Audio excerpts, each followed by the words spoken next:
Hello बच्चों, कैसे हैं आप लोग? बहुत बढ़िया, वेरी गुड। तो कुछ स्टूडेंट्स क्लास 9th में अभी हो सकता है लेट एडमिशन लिया हो, इस वजह से आपका सर फिजिक्स का जो चैप्टर है वो पहला चैप्टर जो कि मोशन है वो थोड़ा सा अच्छे से समझ में नहीं आया होगा। तो उसी के लिए मैंने आज आपके लिए एक वीडियो लेके आ रहा हूँ जिसमें हम मोशन फुली कंप्लीट करेंगे, सारे टॉपिक्स कवर करेंगे। इसके अंदर हम नेक्स्ट जितने भी इंपॉर्टेंट फॉर्मूलेज हैं आपके न्यूमेरिकल्स में जो हेल्प करेंगे वो हम डिस्कस करेंगे।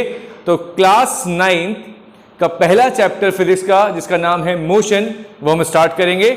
तो सबसे पहले हम मोशन में क्या पढ़ने वाले हैं, तो बहुत इंपॉर्टेंट चैप्टर है, बहुत बेसिक चैप्टर है। और सबसे इंपॉर्टेंट बात, अगर आप क्लास 11th में जब फिजिक्स में जाएंगे जितनी भी चीजें देखेंगे स्टार्टिंग में वो आप मोशन से रिलेटेड देखेंगे। तो मोशन चैप्टर आपका एक बहुत इंपॉर्टेंट चैप्टर है क्लास 11 पॉइंट ऑफ व्यू से भी और अभी क्लास 9 पॉइंट ऑफ व्यू के हिसाब से भी, क्योंकि सबसे पहले आपको जो टेस्ट देना है वो किस पे बेस्ड होगा? मोशन पे बेस्ड होगा। तो स्टार्ट करते हैं हम मोशन।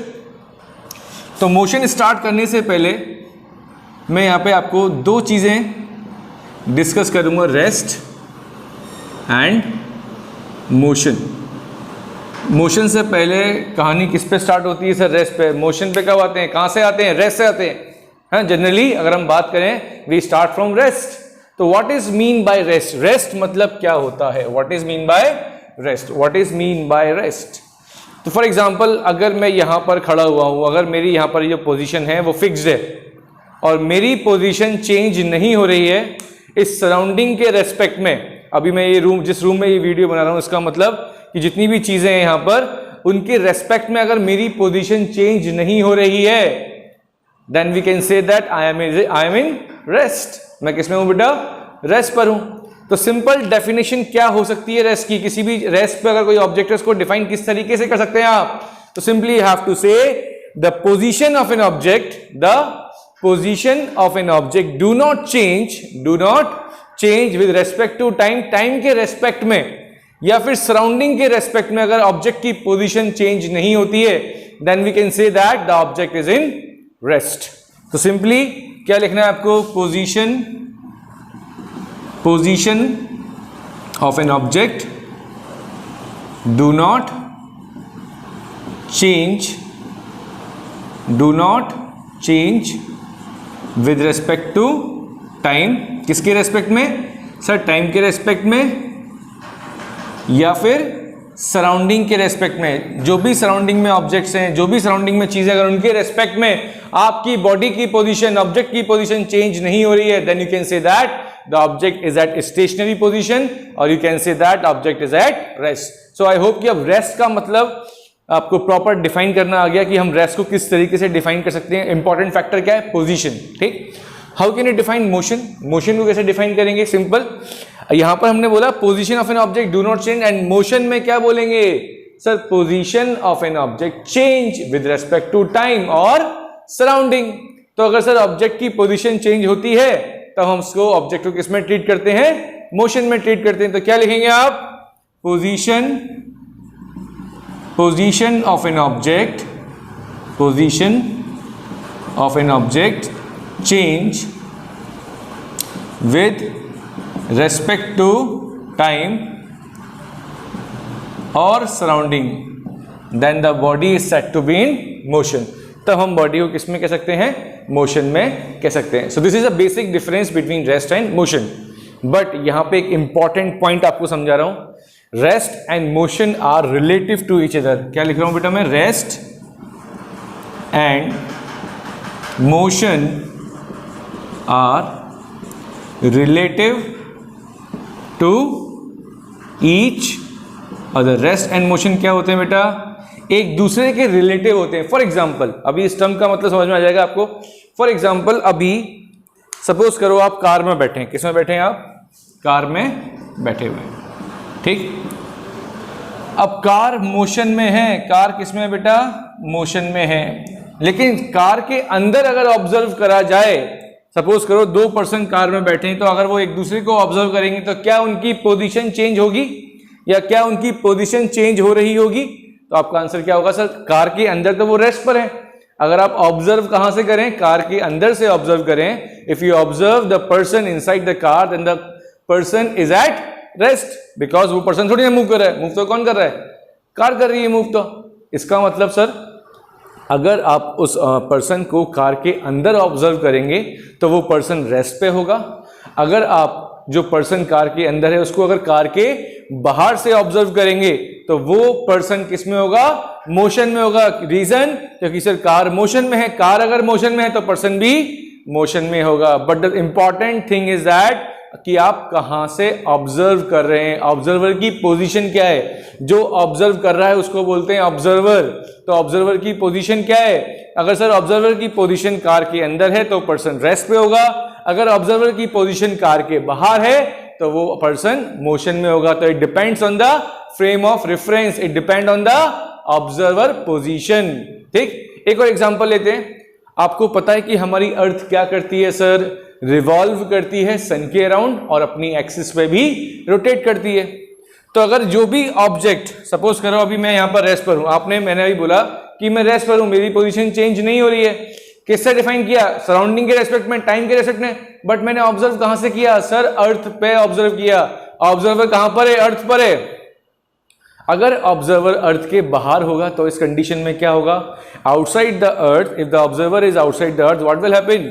अगर अर्थ रिवॉल्व कर रही है तो मैं भी क्या हो रहा हूं सर, रिवॉल्व हो रहा हूं। इसका मतलब मेरी पोजीशन क्या हो रही है, चेंज हो रही है। और अगर मेरी पोजीशन चेंज हो रही है तो मैं किस में आ गया बेटा, मोशन में आ गया। तो जो चीजें रेस्ट पर हैं वो किस में आ सकती हैं, मोशन में आ सकती हैं। Depends on the position of the observer. ठीक, that's why we can say that rest and motion are relative to each other.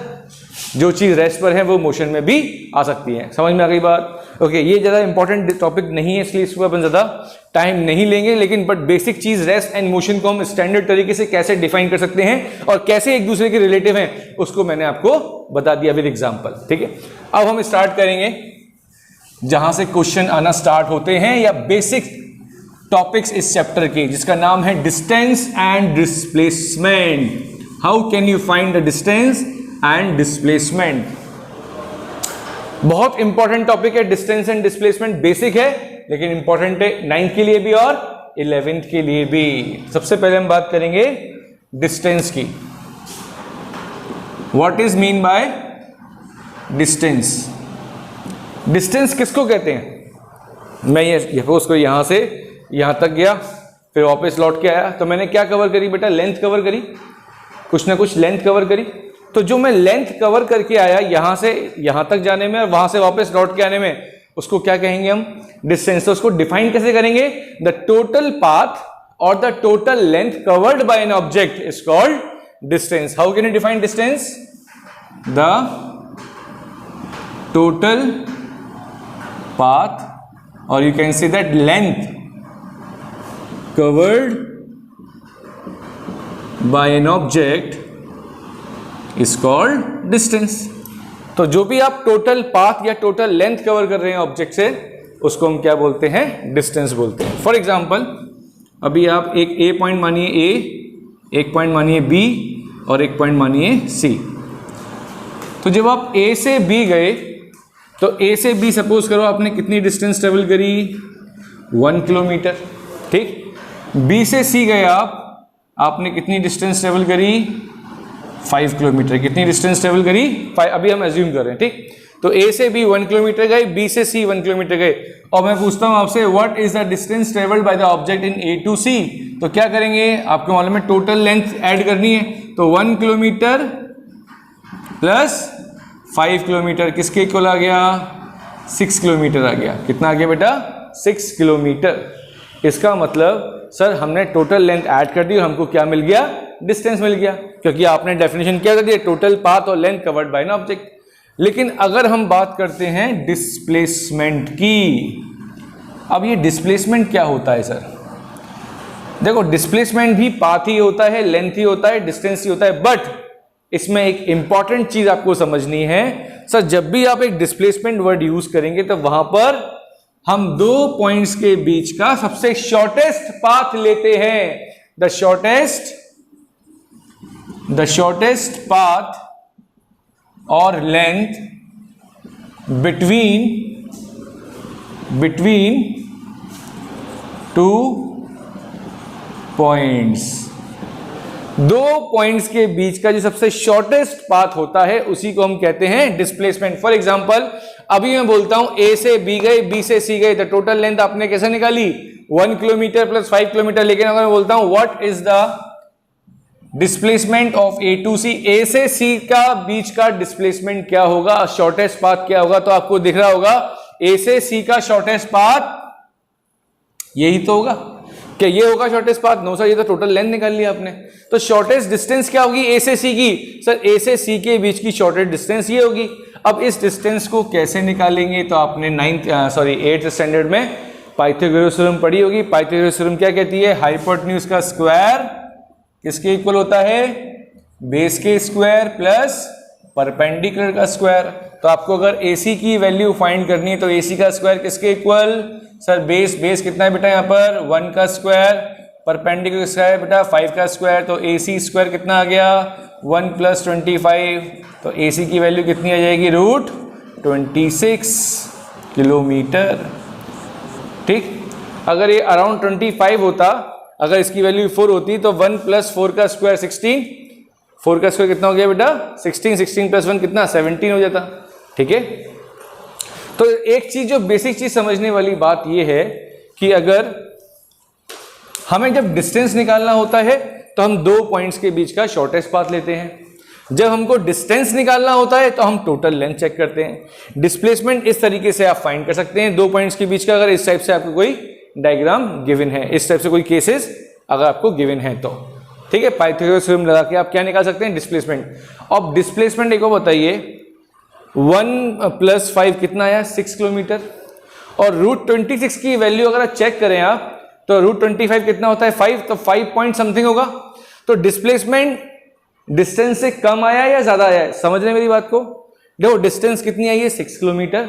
अगर हम डिस्प्लेसमेंट चेक करें ए से सी का, शॉर्टेस्ट पाथ चेक करें तो √26। अभी मैंने बोला √25 की वैल्यू 5 होती है, 5 5 जा 25, 26 अगर आ रही है तो 5 पॉइंट समथिंग वैल्यू आएगी। तो 5 पॉइंट जो 1 अगर सपोज करते हैं और 6 हम देखें हैं तो 6 और 5.1 में कौन ज्यादा है? सर 6 ज्यादा है। तो डिस्टेंस ज्यादा होती है, डिस्प्लेसमेंट कम आती है, क्योंकि आप शॉर्टेस्ट पाथ ट्रेवल कर रहे हैं। तो शॉर्टेस्ट पाथ में तो हमेशा जनरली एक कंडीशन और बताएंगे, लेकिन हाँ इसको आप कह सकते हैं कि डिस्प्लेसमेंट डिस्टेंस से क्या रहता है? कम रहता है। Displacement is less than the distance because displacement is the shortest path. अगर आप शॉर्टेस्ट पाथ की बात करें तो वो डिस्टेंस से क्या आएगा बेटा? कम आएगा। समझ में आ रही बात? तो ये बेसिक डिफरेंस था किसका? डिस्टेंस और डिस्प्लेसमेंट का। ठीक, अब इनकी कुछ यूनिट्स वगैरह हैं, कुछ डिफरेंस वगैरह हैं, वो देखेंगे हम कि डिस्टेंस और डिस्प्लेसमेंट में डिफरेंस क्या होता है। तो फटाफट, क्योंकि ये एमसीक्यू में अब आपको पता है कि आपका पैटर्न चेंज हो गया है, तो अब क्या आने वाले एग्जाम में? सर एमसीक्यू आने वाले हैं। एमसीक्यू के लिए चैप्टर को बहुत थ्योरेटिकली कंसेप्चुअली अच्छे से पढ़ेंगे, तब एमसीक्यू आपके अच्छे होंगे। अदरवाइज अगर आप ऊपर से पढ़ के जा रहे हैं तो हो सकता है कि एमसीक्यू आपसे नहीं हो पाए, या हो जाए तो वो गलत भी हो सकते हैं। लेकिन आपने थ्योरेटिकली और बहुत अच्छे से चैप्टर पढ़ा है, आप पूरे चैप्टर को थोरली पढ़ रखा है आपने, तो वो एमसीक्यू आपसे डेफिनेटली सही होंगे 100%। ठीक है, और इस चैप्टर को पूरी वीडियो को देखने के बाद इसकी एश्योरिटी दे रहा हूँ कि एमसीक्यू गलत नहीं होंगे आपके। ठीक, ओके। अब हम बात कर रहे हैं डिस्प्लेसमेंट, या पहले डिस्टेंस लिख लेते हैं। What is the difference between distance and displacement? Distance और डिस्प्लेसमेंट में क्या डिफरेंसेस हैं? ठीक है, तो देखिए फर्स्ट डिस्टेंस क्या होता है सर? अभी बताया मैंने, total path covered by an object. Total path covered by an object. Displacement क्या होता है? दो पॉइंट्स के बीच का सबसे इंपॉर्टेंट चीज, दो पॉइंट्स के बीच का सबसे शॉर्टेस्ट पाथ बिटवीन 2 पॉइंट्स। ठीक, डिस्टेंस को जनरली हम किस में मेजर करते हैं बेटा? मीटर में। और डिस्प्लेसमेंट को भी किस में मेजर करते हैं? मीटर में। तो कोई डिफरेंस नहीं है यहाँ पर। Distance is also measured in metre and displacement is also measured in metre. ठीक,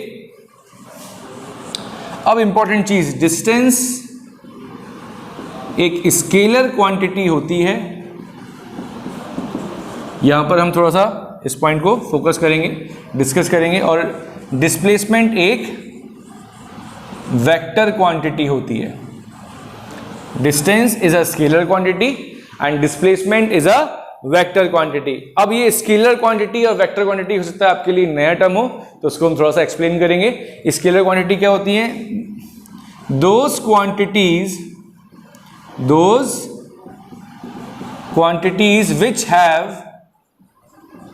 quantities which have only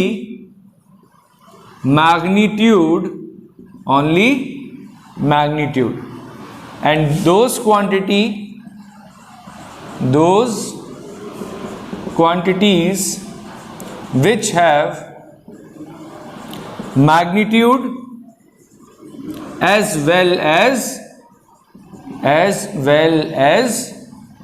direction, जिनके पास मैग्नीट्यूड भी होता है और डायरेक्शन भी होती है, ऐसी क्वांटिटी को हम कहते हैं वेक्टर क्वांटिटी। आप समझते हैं कि सर ये स्केलर और वेक्टर क्या होता है। फॉर एग्जांपल, अभी मैंने बात करी आपसे कि बेटा कि मैं सपोज करो अपने घर से स्कूल आया, ठीक, और मैं 10 किलोमीटर चल के आया। कितना? 10 किलोमीटर। लेकिन 10 किलोमीटर मैं कैसे गया? पहले इस साइड गया, फिर राइट गया, फिर लेफ्ट गया, फिर अगेन राइट गया, फिर मेरा स्कूल आ गया। तो मैंने जो भी टोटल डिस्टेंस ट्रेवल करी है, ठीक, ये सपोज करो 5, ये 2, ये 3, ये 1, ये 2, तो जो भी डिस्टेंस ट्रेवल करी है वो किस में आएगा बेटा? टोटल पाथ में आएगा। ठीक है, अब 5 + 2 + 3 + 1 + 2, सपोज करो 5 और 2 7 और 3 10 + 1 11 11 12 मीटर। अभी डिस्टेंस मैंने किलोमीटर में बात नहीं करी, अभी मीटर में बात कर ले, क्योंकि मैंने आपको बताया कि डिस्टेंस की यूनिट क्या होती है? मीटर। अभी आपने कोई डिस्टेंस ट्रेवल करी, कितना बेटा? 12 मीटर। ठीक, अब यहां पर 12 मीटर, जो ये 12 है, ये जो 12 देख रहे हैं, इस 12 को क्या बोलते हैं? Numerical value. क्या बोलते हैं बेटा इस 12 को?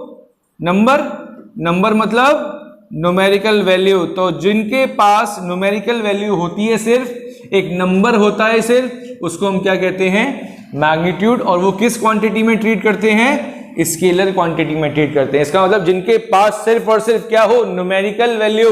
फॉर एग्जांपल टाइम, जब आप टाइम बताते हैं तो 5 आवर्स, 7 आवर्स, 7.15, 7.30, इसका मतलब जो भी आप सिर्फ नंबर्स बता रहे हैं वो किस में ट्रीट होगा बेटा? मैग्नीट्यूड में ट्रीट होगा। फॉर एग्जांपल टेम्परेचर, आज 30 डिग्री सेल्सियस टेम्परेचर है, 40 डिग्री, 30, 40, 50, 25, ये क्या है बेटा? एक नंबर। तो टेम्परेचर कैसी क्वांटिटी होगी? सर स्केलर, क्योंकि टेम्परेचर जब भी आप बताते हैं तो सिर्फ उसके मैग्नीट्यूड के बारे में बात करते हैं, एक न्यूमेरिकल वैल्यू के बारे में बात करते हैं। टाइम का एग्जांपल लिया मैंने, टाइम कैसी क्वांटिटी है सर? स्केलर क्वांटिटी, क्योंकि यहां पर भी आप सिर्फ क्या बताते हैं? नंबर बताते हैं। जो भी क्वांटिटी जिनके पास सिर्फ और सिर्फ, या इनके पास से हमें सिर्फ किसकी इंफॉर्मेशन मिलती है? सर एक नंबर की इंफॉर्मेशन मिलती है, एक मैग्नीट्यूड की इंफॉर्मेशन मिलती है, उस क्वांटिटी को हम कहते हैं स्केलर क्वांटिटी। तो अगर हम जब डिस्टेंस की बात करते हैं तो मैं 10 किलोमीटर चल के आया या मैं 10 मीटर चल के आया, ठीक है, तो यहां पर 10, 20, 30, 40, 50, 60, 70, 80, ये क्या है? नंबर है। नंबर मतलब न्यूमेरिकल वैल्यू, और इस न्यूमेरिकल वैल्यू को हम यहां पर फिजिक्स में क्या बोलते हैं? मैग्नीट्यूड। क्या कहते हैं बेटा? मैग्नीट्यूड कहते हैं। तो अब समझ में आया कि स्केलर क्वांटिटी क्या होती है? वो क्वांटिटी जिनके पास सिर्फ और सिर्फ क्या होता है? मैग्नीट्यूड होता है। एग्जांपल में क्या लिख सकते हैं बेटा? स्केलर क्वांटिटी के एग्जांपल में बोलिए। सर डिस्टेंस तो एग्जांपल हो ही गया। डिस्टेंस कैसी क्वांटिटी है? स्केलर, इसके पास सिर्फ क्या है? मैग्नीट्यूड। टाइम कैसी क्वांटिटी है? Sir scalar quantity. टेम्परेचर कैसी क्वांटिटी है? Sir scalar quantity. ठीक, ये 3 एग्जांपल मैंने आपको बता दिया। और भी एग्जांपल हैं। वर्क हो गया हमारा, वर्क कैसी क्वांटिटी होती है? स्केलर क्वांटिटी होती है। तो बहुत सारे एग्जांपल हैं। एनर्जी हमारी कैसी क्वांटिटी होती है? स्केलर क्वांटिटी होती है। बट अभी आप 2-3 एग्जांपल समझ सकते हैं। एग्जाम में बेसिकली MCQ आएंगे तो अब ज़्यादा डिफाइन करने के लिए तो आएगा नहीं, बट हमें चीज़ें प्रॉपर सारी होनी चाहिए। तो स्केलर क्वांटिटी जिनके पास सिर्फ मैग्नीट्यूड है। बट सर वेक्टर क्वांटिटी क्या होती है? वेक्टर क्वांटिटी में मैग्नीट्यूड तो होगा ही, साथ में आपको एक चीज ऐड ऑन करके मिलेगी। वो क्या? डायरेक्शन। उस क्वांटिटी से आपको 2 चीजों की इंफॉर्मेशन मिलेगी, एक उसका मैग्नीट्यूड और एक उसकी डायरेक्शन। अब जैसे कि मैं बोलता हूं कि मैं 10 मीटर डिस्टेंस कवर करी मैंने टूवर्ड्स नॉर्थ। इसका मतलब क्या हुआ सर इसका मतलब मैंने कितना मैग्नीट्यूड कवर किया। मेरा जो डिस्प्लेसमेंट था वो 10 मीटर था, मतलब ए से बी गया या किसी दो पॉइंट को जब मैंने कवर किया तो कितना डिस्टेंस ट्रेवल किया 10 मीटर। तो इसका मतलब ए से बी का डिस्प्लेसमेंट कितना था 10 मीटर। ठीक, सपोज कर रहे हैं अभी हम। तो इसका मतलब सर ये 10 जो है ये क्या एक नंबर है, नंबर मतलब आपने बताया न्यूमेरिकल वैल्यू, और न्यूमेरिकल वैल्यू है तो सर ये इसका मैग्नीट्यूड है। क्या है इसका मैग्नीट्यूड। लेकिन साथ में सर यहां पे आपने एक चीज और लिखी टूवर्ड्स नॉर्थ। ये टूवर्ड्स नॉर्थ क्या बताएगा, ये टूवर्ड्स नॉर्थ बताएगा डायरेक्शन, कि मैं जो 10 मीटर जो मैंने डिस्टेंस कवर करी वो किस डायरेक्शन में करी, टूवर्ड्स नॉर्थ। इसका मतलब सर मैग्नीट्यूड के साथ में हमको अगर डायरेक्शन भी मिलती है तो उन क्वांटिटीज को हम किस में ट्रीट करते हैं, वेक्टर क्वांटिटी में ट्रीट करते हैं। अभी इस चैप्टर के अंदर डिस्प्लेसमेंट वेक्टर क्वांटिटी में ट्रीट करते हैं, वेलोसिटी वेक्टर क्वांटिटी में ट्रीट करते हैं, एक्सेलरेशन वेक्टर क्वांटिटी में ट्रीट करते हैं, और force and laws of motion अगर आपने पढ़ा होगा तो मोमेंटम, फोर्स, ये भी इसमें ट्रीट करते हैं बेटा वेक्टर क्वांटिटी में। तो what are the example of vector quantity. तो डिस्प्लेसमेंट तो ऑलरेडी एग्जांपल है ये, आप इसके साथ में क्या लिख सकते हैं, velocity, acceleration, momentum, force, momentum और फोर्स। तो ये एग्जांपल्स हैं किसके बेटा, वेक्टर क्वांटिटी के एग्जांपल है। ठीक, तो velocity, acceleration, momentum, force are the example of vector quantity. I hope कि अब आपको स्केलर क्वांटिटी और वेक्टर क्वांटिटी में डिफरेंस क्लियर हो गया क्या। तो फटाफट रिकॉल करें कैसे। Sir scalar quantity are those quantity which have only magnitude, and vector quantity are those quantity which have magnitude as well as direction. समझ में आ रही बात, ओके। तो इसको हम रफ कर देते हैं थोड़ा सा। अब और डिफरेंसेस देखेंगे हम डिस्टेंस और डिस्प्लेसमेंट के। ठीक, ओके। देखिए, क्या डिस्टेंस कभी नेगेटिव हो सकता है, क्या डिस्टेंस कभी नेगेटिव हो सकता है। Distance can be negative if you something covered any distance, if you something covered any length और a path, so is value is zero. तो आंसर क्या होगा sir, no. Is value is negative, answer क्या होगा, no. Sir अगर आप कुछ भी ट्रेवल कर रहे हैं, कुछ भी कवर कर रहे हैं, तो कुछ ना कुछ लेंथ कवर कर रहे हैं, वो लेंथ किस में आएगी, पॉजिटिव में या नेगेटिव में। सर अगर आप इस डायरेक्शन में जाएं, नॉर्थ की तरफ जाएं, साउथ की तरफ जाएं, ईस्ट की तरफ जाएं या वेस्ट की तरफ जाएं, आपको इन चारों कंडीशन में कुछ ना कुछ लेंथ कवर कर रहे हैं। और अगर आप कुछ ना कुछ लेंथ कवर कर रहे हैं तो वो वैल्यू किस में आएगी बेटा, पॉजिटिव में आएगी। इसलिए आपको ध्यान रखना है distance always be positive, distance always in positive. It can not be zero और नेगेटिव, ये कभी भी जीरो और नेगेटिव नहीं होती है। It can not be zero और नेगेटिव। आप बोलेंगे सर जीरो तो हो सकती है अगर आप रेस्ट पे हैं तो, बट मैं किसकी बात कर रहा हूँ, मोशन की। अगर आप कुछ ना कुछ डिस्टेंस ट्रेवल कर रहे हैं तो वो हमेशा किस में आएगी, पॉजिटिव में आएगी। It can not be negative and zero, ठीक है। बट जो हमारा डिस्प्लेसमेंट होता है, डिस्प्लेसमेंट होता है वो आपको ध्यान रखना है, displacement can be positive, negative and zero. जो हमारा डिस्प्लेसमेंट होता है तीनों पॉसिबल कंडीशन है, नेगेटिव भी हो सकता है, पॉजिटिव भी हो सकता है और जीरो भी हो सकता है। ये आपको समझाते हैं कैसे। ये पॉइंट्स नोट करिए, इसको मैं रफ कर रहा हूं, वीडियो को पॉज करके फटाफट ये नोट कर लीजिए। ओके, अब देखिए डिस्टेंस किस कंडीशन में, डिस्प्लेसमेंट किस कंडीशन में पॉजिटिव होगा, किस कंडीशन में नेगेटिव होगा और किस कंडीशन में जीरो होगा। समझ में आ रही बात, ओके। फॉर एग्जाम्पल एक पॉइंट दिया आपने ए और एक पॉइंट दिया आपने बी, ठीक। ए से बी आपने कितनी डिस्टेंस ट्रेवल करी, सपोज करी कितनी, 5 मीटर। कितनी बेटा, 5 मीटर। पहली बात तो डिस्प्लेसमेंट निकालते कैसे हैं अभी मैंने आपको बता दिया, लेकिन अगर कोई ऑब्जेक्ट स्ट्रेट पाथ पे मूव कर रहा है स्ट्रेट पाथ पे मूव कर रहा है और मैं चाहता हूं ए से बी का डिस्प्लेसमेंट निकालना। क्या चाहता हूं बेटा? ए से बी का डिस्प्लेसमेंट निकालना। तो कैसे निकालेंगे डिस्प्लेसमेंट? तो डिस्प्लेसमेंट निकालने का बहुत सिंपल तरीका होता है। जो ए पॉइंट है इसकी पोजीशन मानिए x1 और जो बी पॉइंट है इसकी पोजीशन मानिए आप x2। ठीक, तो यहां से यहां तक की जो पोजीशन है उसको आपने बोला x2 और जो स्टार्टिंग पॉइंट है इसकी पोजीशन बोली आपने x1। तो डिस्प्लेसमेंट निकालने का जो स्ट्रेट पाथ के लिए, ठीक है, क्या फॉर्मूला होता है? Final position minus initial position, final position minus initial position.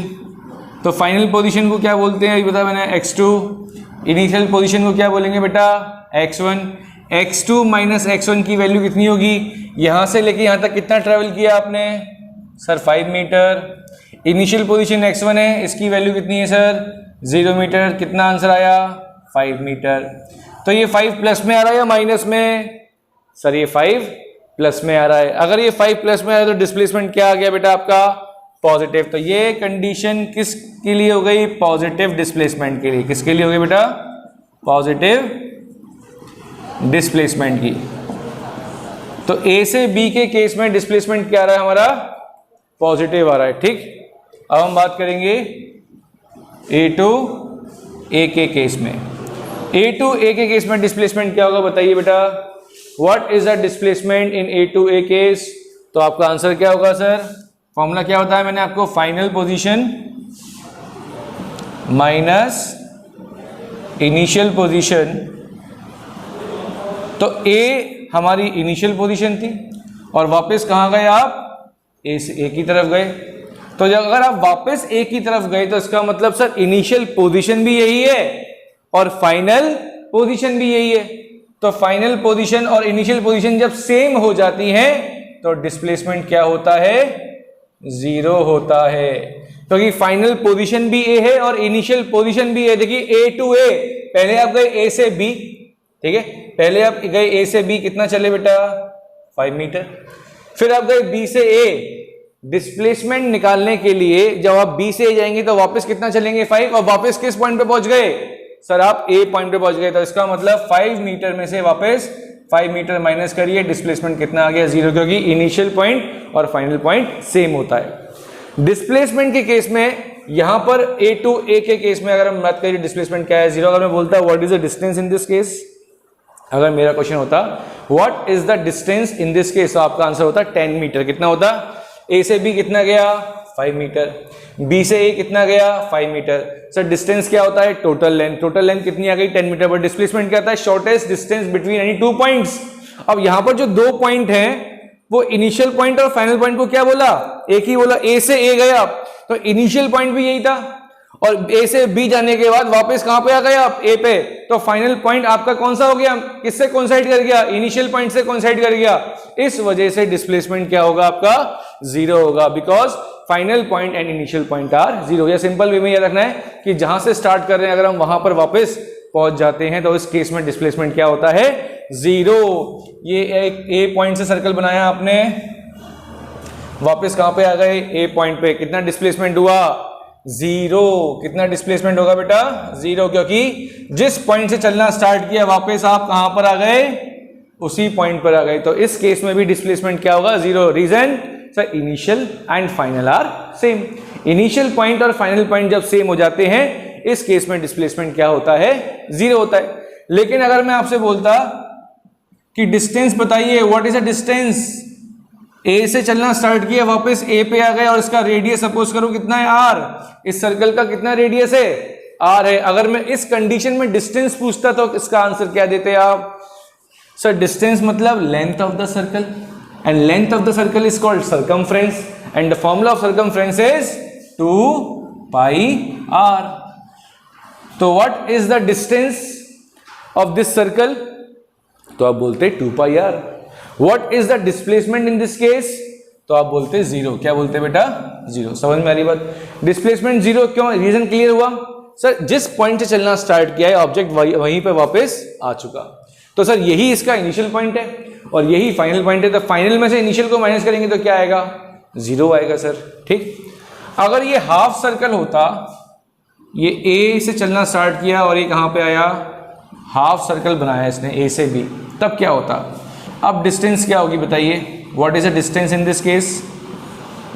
Sir पूरे सर्कल का डिस्टेंस कितना होता है, लेंथ कितना होता है, सर्कमफ्रेंस कितना होता है, 2 पाई आर।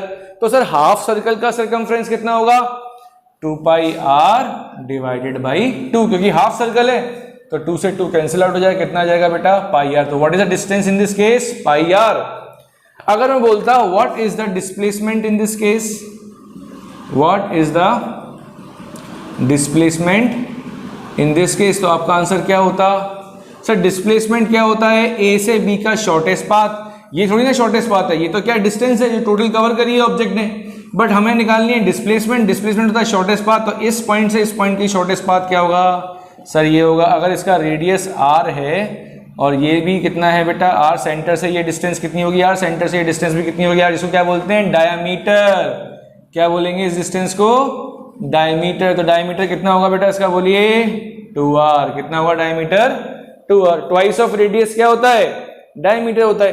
तो अगर इसका रेडियस r है तो इस डिस्टेंस को डबल कर दो तो आपको मिल जाएगा डायमीटर, और इस सर्कल का डायमीटर क्या होगा, 2r होगा। तो what is the displacement in this case, 2r। What is the distance in this case, pi r। What is the displacement in this case, 0, and what is the distance in this case, 2 pi r। अब आपको clear हो गया होगा कि distance और displacement क्या होता है। शॉर्टेस्ट पाथ जब भी बात करेंगे डिस्प्लेसमेंट, और टोटल पाथ की जब बात करेंगे तो डिस्टेंस। समझ में आ रही बात, ओके। निकालते कैसे जनरली, यहाँ बताया मैंने final position minus initial position plus में आई थी, ठीक है। तो ये केस हो गया पॉजिटिव के लिए, और ए टू ए के लिए केस क्या हो गया बेटा, 0 के लिए। अगर आपको 0 डिस्प्लेसमेंट चाहिए तो फाइनल पोजीशन और इनिशियल पोजीशन कोइंसाइड होनी चाहिए, एक ही पॉइंट पे लाई होनी चाहिए, इस केस में डिस्प्लेसमेंट 0 होगा। अगर आप ए से ये ओरिजिन माना है बेटा, देखो इसमें क्या होता है, एक पॉइंट फिक्स करते हैं हम डिस्प्लेसमेंट में, तो ये ओरिजिन है।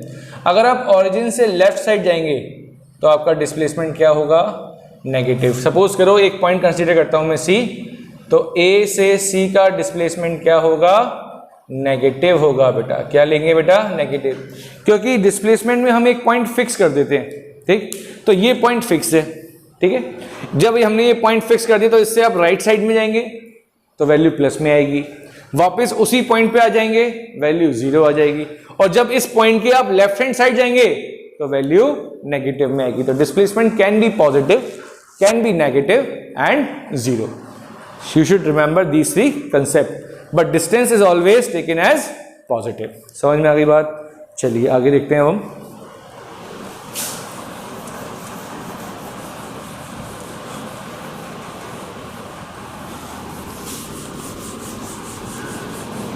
Okay, next condition, distance and displacement के बीच में एक रेशियो का एक रिलेशन होता है, वो समझते हैं। सपोज करो एक ऑब्जेक्ट है ए से बी गया, ठीक है।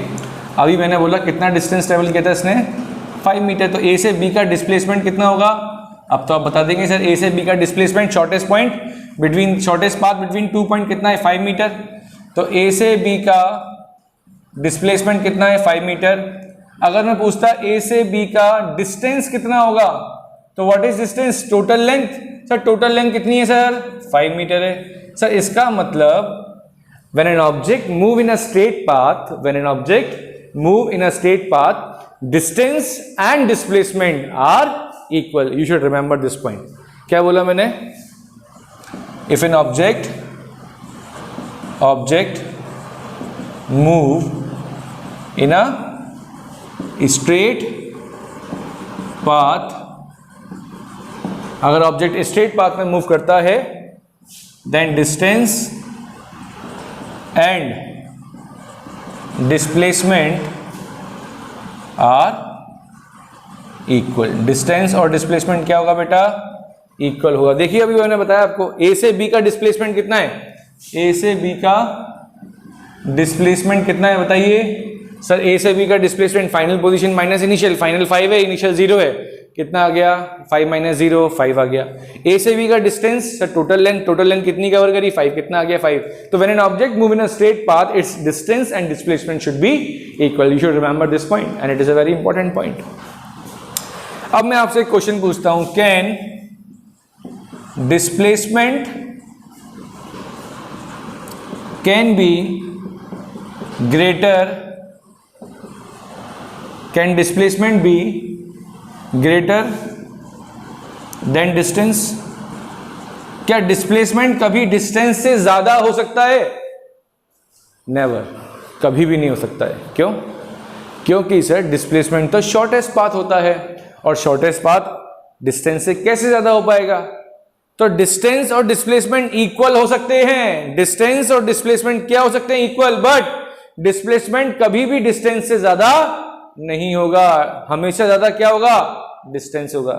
इक्वल हो सकते हैं बट डिस्प्लेसमेंट कभी डिस्टेंस से ज्यादा नहीं होगा, इक्वल हो सकते हैं। फिर कह रहा हूं इस चीज को मैं, तो कैन डिस्प्लेसमेंट भी ग्रेटर देन डिस्टेंस? आंसर क्या होगा? नो। तो आप क्या लिखेंगे? डिस्प्लेसमेंट कैन बी इक्वल और लेस देन डिस्टेंस। डिस्प्लेसमेंट या तो इक्वल होगा डिस्टेंस से या फिर इससे कम होगा, बट इससे ज्यादा नहीं होगा।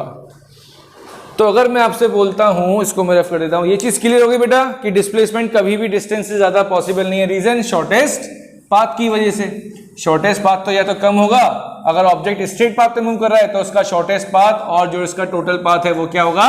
सेम होगा। बट डिस्प्लेसमेंट कभी भी डिस्टेंस से ज्यादा नहीं होगा, ये चीज मैंने आपको बता दी अभी। अब बताओ मेरे को डिस्टेंस और डिस्प्लेसमेंट का रेशियो क्या क्या हो सकता है? अगर आप डिस्टेंस को डिस्प्लेसमेंट से डिवाइड करें तो इसका रेशियो क्या पॉसिबल है? अगर स्ट्रेट पाथ पे जब ऑब्जेक्ट चलता है तो क्या होगा? स्ट्रेट पाथ पे अगर ऑब्जेक्ट चल रहा है तो क्या होगा? सर डिस्टेंस और डिस्प्लेसमेंट बराबर होते हैं, इसलिए रेशियो क्या आ जाएगा? 1 आ जाएगा। क्या आ जाएगा बेटा? 1 आ जाएगा। और डिस्टेंस और डिस्प्लेसमेंट का रेशियो क्या हो सकता है? Less than equal, less than 1 और ग्रेटर देन 1? बताइए। डिस्प्लेसमेंट तो क्या होता है? कम होता है। डिस्टेंस हमेशा क्या होता है? ज्यादा होता है। डिस्प्लेसमेंट अगर कम है और डिस्प्लेसमेंट ज्यादा है तो इसका रेशियो तो क्या आ जाएगा? Greater than 1। बट अगर हम डिस्प्लेसमेंट और डिस्टेंस का रेशियो लें तो ये वैल्यू क्या आएगी? 1 आएगी, लेस देन 1 आएगी। क्यों? सर डिस्टेंस बड़ा है, डिनोमिनेटर बड़ा है और न्यूमरेटर छोटा है। और अगर न्यूमरेटर अगर बड़ा है, सॉरी डिनोमिनेटर अगर बड़ा है और न्यूमरेटर छोटा है तो ये वैल्यू क्या आएगी? लेस देन 1 आएगी। छोटे में से जब बड़े को डिवाइड करेंगे तो वैल्यू क्या आएगी? लेस देन 1 आएगी। फॉर एग्जाम्पल 5 को 6 से डिवाइड करेंगे तो वैल्यू 1 से कम आएगी। समझ में आ रही है? डिस्प्लेसमेंट कितना है? सपोज करो 5 मीटर, डिस्टेंस कितना है? 5 मीटर। 6 को 5 से डिवाइड करेंगे तो क्या आएगी? लेस देन 1 आएगी। तो एक चीज बता देता हूं मैं आपको, इस कंडीशन को देखें आप, ये वाली कंडीशन, अभी एक कंडीशन और हो गई, डिस्टेंस और डिस्प्लेसमेंट का रेशियो अगर स्ट्रेट पाथ पे चल रहा है तो अभी 1 होगा, और डिस्प्लेसमेंट और डिस्टेंस का रेशियो ये भी क्या होगा बेटा? 1, क्योंकि दोनों इक्वल हैं। तो आप नोमिनेटर को डिनोमिनेटर से डिवाइड करो या फिर नोमिनेटर को डिनोमिनेटर से या डिनोमिनेटर से नोमिनेटर को डिवाइड करें, वैल्यू तो क्या आएगी? 1 ही आएगी। तो एक कंडीशन मिली हमको, डिस्प्लेसमेंट अपॉन डिस्टेंस क्या क्या पॉसिबल है? इक्वल टू पॉसिबल है और लेस देन। तो ये अगर आपको दोनों साइन एक साथ लिखने तो कैसे लिख सकते हैं बेटा?